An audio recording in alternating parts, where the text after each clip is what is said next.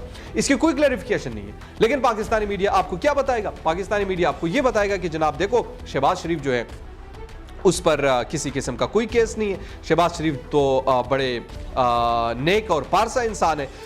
اچھا اگر کوئی کیس نہ ہو، بالفرض پاکستان میں یہ جب NRO-2 ان کو ملا، یہاں پر یہ سوال اٹھتا ہے کہ وہ کیسز، وہ قانون سازی کیوں کرنی پڑی ان کو؟ اگر آپ دل پر ہاتھ رکھیے، جو یہ حکومت کرنے آئے تھے، یعنی یہ تو میں نے مرشد پر بات کی، اس حوالے سے تو ان کا کوئی کنسرن ہے ہی نہیں نا. اس حوالے سے تو ان کی کوئی ارادے بھی نہیں ہے کہ ہم وہ ارادے ان کے سامنے رکھ دیں. یعنی وہ چیز تو ان کے سامنے بالکل نہیں ہے. اب ان کے سامنے کیا ہے؟ ان کے سامنے دو چیزیں. پہلی چیز جناب یہ ہے کہ کسی بھی طریقے سے اس وقت پاکستان میں جو صورتحال ہے، یعنی اپنے کیسز ختم کرو پھر الیکشن میں جاؤ تاکہ وہ کیسز دفن کر دیے جائیں. اب وہ کیسز انہوں نے دفن کر دیے، جو بھی کرنا تھا اس میں تو وہ کامیاب ہو گئے. پاکستانی قوم کے ساتھ ایک بڑی زیادتی تو آلریڈی وہ کر دی انہوں نے. لیکن کیا ہوا؟ ان کو فائدہ تو مل گیا، ریاست کہاں چلی گئی؟ یہ ان لوگوں کو سوچنا چاہیے جن کے حوالے سے پاکستانی قوم کہتی ہے کہ وہ کون تھا جو ان کو یہ ریلیف دیا. اور پھر پاکستانی میڈیا جو شریف خاندان کے آل شریف کا اعلی کار بنا ہوا ہے اور بڑے بڑے سیاستدان، میں نے آج لکھا کہ ہماری اخلاقی پسپائیت کا یہ عالم ہے کہ ہمارے دانشور جو ہیں کرپٹ لوگوں کے ترجمان تک بنے ہوئے ہیں. اور ہم چاہتے ہیں خواب ترقی کے، دنیا سے مقابلہ کرنے کی. ایسی قومیں نہیں ہوتی جہاں پر دانشوروں کا، جہاں پر پڑھے لکھے لوگوں کا یہ عالم ہو کہ وہ کرپٹ لوگوں کو مسیحا سمجھے. اس معاشرے سے ترقی کی جو بو ہے وہ بھی ختم ہو جاتی ہے. حضرت کرام، ہمارا جو چوتھا ٹاپک تھا وہ 75 سالہ بزرگ سیاستدان، اس حوالے سے اعظم سواتی کے حوالے سے بلوچستان ہائی کورٹ نے چیف جسٹس ہاشم کاکڑ کے روبرو اعظم سواتی پر مقدمات کے حوالے سے سماعت ہوئی. اعظم سواتی پر درج تمام مقدمات کے خلاف ان کے بیٹے نے درخواست دائر کی تھی. Chief justice Balochistan high court نے سماعت کے بعد درخواست منظور کرتے ہوئے تحریک انصاف کے سینیٹر اعظم خان سواتی پر بلوچستان بھر میں درج تمام مقدمات ختم کرنے کا حکم جاری کیا اور یہ ہدایت دی کہ انہیں رہا کر دیا جائے. حال ہی میں اعظم سواتی نے کچھ متنازعہ ٹویٹس کیے تھے جس پہ بلوچستان میں ان پر مقدمات 5 مقدمات درج ہوئے تھے، جبکہ بقیہ صوبوں میں درج مقدمات علیحدہ ہیں، یعنی سندھ میں ان پر ہے، اور جس حوالے سے میں نے بات بھی کی تھی. اعظم سواتی کی بیٹے وکیل نصیب اللہ ترین نے BBC کو بتایا کہ جس میں ان کا کہنا تھا کہ ہائی کورٹ نے یہ قرار دیا کہ اعظم سواتی کے خلاف درج 5 FIRs کا کوئی قانونی حیثیت نہیں ہے. اور اعظم سواتی کے یہ جو مقدمات تھے یہ یقیناً جس طریقے سے بنائے گئے تھے ایک کچھ ٹویٹس پر اور کچھ لوگوں کے کہنے پر، یعنی وہ قلعہ سیف اللہ اور وہاں بلوچستان کے ان لوگوں پر وہاں پر اس طرح کے مقدمات درج کرنا صرف ان کو ٹارچر کرنے کے مقصد سے گناہ کیا تھا. گناہ یہ تھا کہ ایک معتبر جسے رسپیکٹڈ کاؤ کہتے ہیں، مقدس گائے جسے کہتے ہیں، مقدس گائے کے خلاف انہوں نے کچھ ٹویٹس کیے تھے اور وہ ٹویٹس بادشاہ سلامت کو اتنے ناگوار گزرے تھے کہ انہوں نے کہا کہ دنیا بھر میں اگر ہم نہیں کر سکتے تو پاکستان بھر میں ان پر مقدمات درج کر دیا جائے. اور وہ مقدمات جب ان پر درج کر لیے گئے تو پھر اس حوالے سے تمام چیزیں سامنے بھی آ گئے. لیکن ایک دن اللہ نے انصاف کرنا ہوتا ہے. دیکھیں شخصیات میں ہمیشہ کہتا ہوں کہ شخصیات جو ہیں وہ ہمیشہ نہیں رہتے. آپ کی پاور جو انسانی جو پاور ہے وہ بڑے محدود مدت کے لیے ہوتی ہے، اس نے ایک دن ختم ہونا ہوتا ہے. بڑے بڑے کتنے بادشاہ آئے، کتنے بڑے پاورفل لوگ آئے. ہٹلر کا نام ہم سنتے، لوگوں کو یوں مارا کرتے تھے، چنگیز خان، جہانگیر خان، ان تمام لوگوں کے نام آج تک ان کے یعنی کوئی نام تک بھی نہیں لیتا. کتنے بڑے بڑے محلات، کتنی دولتیں ان کے پاس تھی، کیا کیا چیزیں نہیں تھی ان کے پاس. لیکن ایک دن انسان نے مٹ جانا ہوتا ہے. انسان کو انسان رہنا چاہیے اور یہ بات اپنے ذہن میں رکھنا چاہیے کہ ایک دن انسان نے جاننا ہے اس دنیا سے. اور جب تک انسان یہ نہیں سمجھتا تو پھر میری نظر میں وہ بس صرف اپنی ہٹ درمی، اپنی ضد، اپنی انا، کیا کچھ 6 سالوں میں پاکستان میں ہوتا رہا ہے. لیکن ایک انسان تھا، چلا گیا، آج کل کوئی نام بھی نہیں لیتا. یہ حال ہے. اب آتے ہیں جناب ایک خوشخبری والی خبر بھی آپ کو سنا دیتے ہیں، اور وہ خبر ہے جناب کرکٹ کی دنیا سے. پاکستان اور انگلینڈ کا جو سیریز ہے وہ اس وقت دوسرا ٹیسٹ میچ لاہور میں جاری ہے. اور اس ٹیسٹ میچ میں جو پہلی روز پاکستان کو ایک ایسا سپنر ملا ہے جو عبد القادر کی یاد تازہ کر رہا ہے، اور ان کا نام ہے ابرار احمد، جنہوں نے ڈیبیو ٹیسٹ میں 7 وکٹ لے کر ایک ریکارڈ تو قائم کیا ہے، لیکن اس حوالے سے ابرار احمد کو نے اس حوالے سے کچھ تفصیلات ہم نے آپ کے لیے اکٹھی کر رکھی ہے، وہ میں آپ کے سامنے رکھ دیتا ہوں۔ انگلینڈ کے خلاف ملتان ٹیسٹ میں ڈیبیو کرنے والے ابرار احمد پہلی اننگ میں 5 وکٹ نہیں بلکہ 7 وکٹ لے چکے ہیں، پاکستان کے 13ویں بالر اور پہلے سپنر بن چکے ہیں۔ انگلینڈ کے خلاف ملتان ٹیسٹ میں ابرار احمد کو ٹیسٹ کیپ ملی اور انہوں نے اپنے پہلی ہی اوور میں جیک کرولی کی وکٹ لی، پھر دیکھتے ہی دیکھتے ابرار احمد کھانے کے وقفے سے قبل 5 وکٹیں لے اڑے اور اس کے بعد تمام فل میچ میں انہوں نے 7 وکٹیں حاصل کی۔ ابرار احمد سے قبل جن 12 کھلاڑیوں نے ڈیبیو ٹیسٹ میں 5 وکٹیں لی ہیں، ان میں محمد زاہد نذیر جونیئر، بلال آصف، عارف بٹ، تنویر احمد، شاہد آفریدی، شاہد نذیر، وہاب ریاض، یاسر عرفات، شبیر احمد، محمد سمیع، نعمان علی کا کارنامہ سر انجام دے چکے ہیں۔ پاکستان کی جانب سے محمد نذیر جونیئر اور محمد زاہد ڈیبیو ٹیسٹ کے ایک اننگ میں 7 وکٹ لے کر سیر فہرست ہیں، اور آج انہوں نے بھی 7 وکٹ لے کر تو یہ ریکارڈ بھی برابر کر دیا ہے۔ اس کے علاوہ پاکستان کی جانب سے ملتان ٹیسٹ میں ڈیبیو کرنے والے مسٹری سپنر ابرار احمد نے انگلینڈ کے بلے بازوں کو آغاز میں ہی مشکل میں ڈال دیا ہے اور اپنے پہلے ہی میچ میں 7 وکٹیں لی ہیں۔